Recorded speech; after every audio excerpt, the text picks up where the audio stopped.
Welcome to English-Japanese Vocabulary. Ang vocabulary natin ngayon,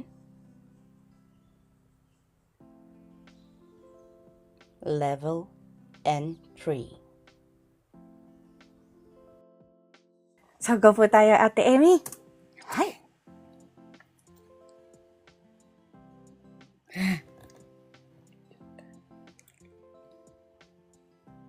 Jutan o shiku. Hi, jutang o shiku. Ano pong ibig pong sabihin nga po ng jutang? Carpet. So, desu ne. Pag sinabi pong shiku, alam niyo po kung ano po ang shiku?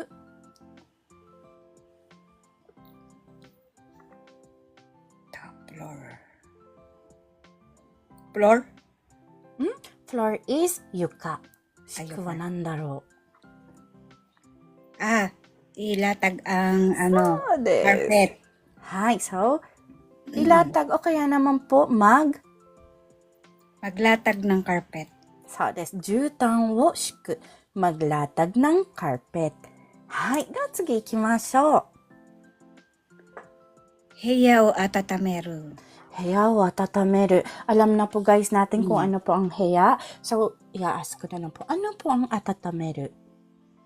Yung parang yung niya, yung painitin ba yun? Painitin or sa English po is? To warm. So, desu. Warm. Kaya pag sinabi pong heya o atatameru, ano na po siya? To i-warm ang kwarto? So, Painitin ang kwarto? Painitin ang kwarto o kaya naman po i-warm ang kwarto. Ano po? Hi. So, para po painitin niyo po yung kwarto, ano po dapat niyong gawin?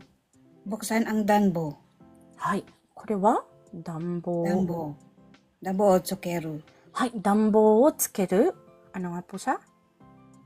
Buksan ang dambo. So, desu. Hi. Buksan ang Hot air conditioner. hot air conditioner or maaari pong heater. Ano pa? Heater. Hi. Meron po tayong salitang Kura. ano naman po ang kura? Hindi ko alam yan. Ate Amy, alam niyo po ang rebo? Ano po ang rebo? Hindi ko alam yan So, pag sinabi pong kura, Cooler. cooler, pero ang ibig niya pong sabihin is Cooler air conditioner. hi, air conditioner na malamig. Ano po? Kura. So, desu, kura desu ne. At maaari rin po siyang banggitin as Rainbow. hi. Ano po ang rebo? Yung yung air conditioner na para pang mainit. So, desu, air conditioner po. Hindi po, malamig po siya. Ang air Ayo, yung kanji na. So, desu. Kasi, malamig po yung kanji na ray po. Ano po? Hi. Ngayon, yung sa warm or hot air conditioner ay dambo. At yung malamig niya po is rebo. Mayroon po ako kaninang pinakita pong remote control po ng isang air conditioner dito sa Japan. Meron po dito sa Japan na cooler or cold air conditioner at meron din po tayong hot air conditioner or warm air conditioner. Hi, yung yung malamig po, rebo. Yung mainit po is dambo. Hi. So pag nakarating na po kayo dito sa Japan or sa mga meron pong air conditioner na nandito na po sa Japan at nag-aaral pa lang po ng kanji, subukan niyo pong kunin yung remote control po ng inyong air conditioner at makikita nyo po meron po nakasulat na rebo at dambo. Ngayon, nagiging taglamig na po. Pag lalo pa pong lumamig, gagamit na po tayo ng dambo para painitin ang ating kwarto. Ingat lang po kasi baka maging mahal po ang ating bill sa electric po. Pag uminit na kung maaari, ipatay po natin at pumasok na po tayo sa loob po ng kumot para makatipid. Hi! So, go na po tayo. Ngayon po, pag sinabi pong magkadikit po yan, isa po siyang sentence. Ito, Kora ga kiteiru. Hai, kura ga kiteiru. O kaya naman po, Ito, Reibou ga kiteiru. hai, ano po ang meaning niya? Ano po ang kiteiru? Ayusin? Kiteiru is from the root word of kiku. Hindi po pakinggan, ha? Hindi po pakinggan. Ayusin? Paganahin? So, pa-epektuhin o kaya paganahin. Kaya, pag sinabi pong kura ga kiteiru o kaya po debo ga kiteiru, sa Tagalog magiging Gumagana ang air conditioner. hay, gumagana ang air conditioner. Kasi, kiteiru. So, ibig pong sabihin, gumagana na po siya. Yung kanina po sabi niyo po, paganahin. So, te-firm po siya. Pero, inaano niyo siya, kumbaga, may inuutusan kayo. Paganahin ang Reibo o kaya paganahin ang cooler. So, ang Tagalog po ng paganahin is, ang magiging Japanese po ng paganahin is, kura wo kikashite. Kikashite na po siya. Ano po? Kikashite? Hai, kikashite. Hai. Kura wo kikashite. Paganahin.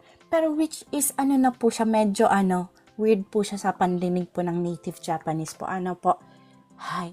So, instead na sabihin po nila, kura o kikashite, ang usually pong word na sentence pong ginagamit nila is, kura o tsukete.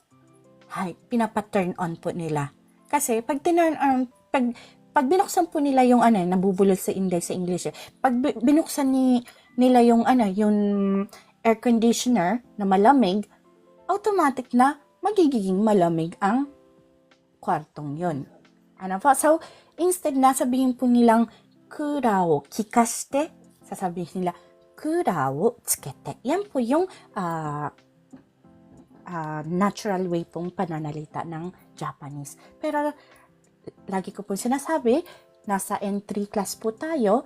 Ito po ay para po mag-take ng N3 sa JLPT. Kaya kailangan po natin sauluhin ang mga given vocabulary po nila. Ano po? Kasi yan po, kumbaga yung lalabas sa exam. Hi. Sinasabay na lang po natin yung native Japanese po. Po para magamit po natin sa sa daily conversation natin dito sa Japan. Hi. Tatsugi ikimashou. Hi atari ga ii. Hi. Hiatari ga ii. Ano po ang Araw. hiatari? Kumuha Araw ng is hi. Hi. Ano po ang atari? Magbilad sa araw. Kumuha ng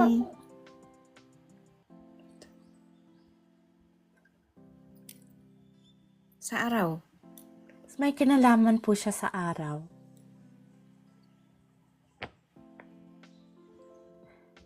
Usually po, Mag-expose sa araw. pwede rin po ma-expose.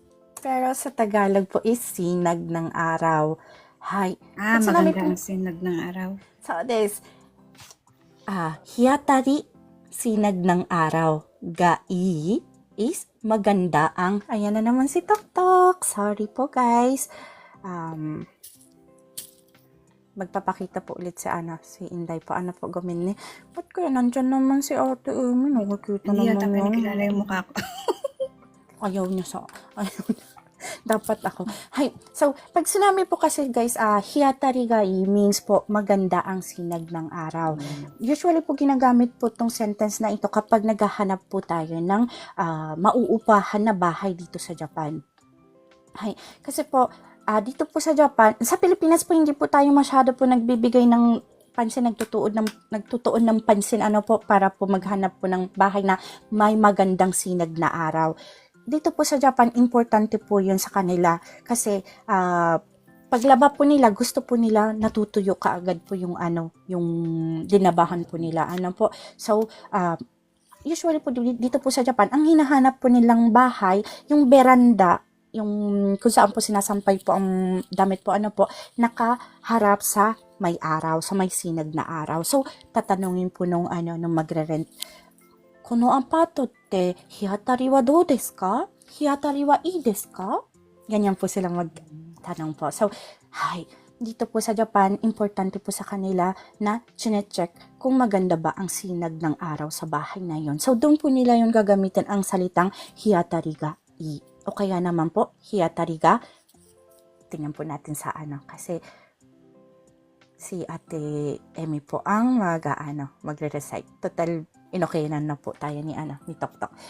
So magiging, ang kabaliktaran po ng hiatari ga ay Warui desu ne. So, paano po siya sa Tagalog? Kanina po maganda ang sinag ng Hindi maganda ang sinag ng araw.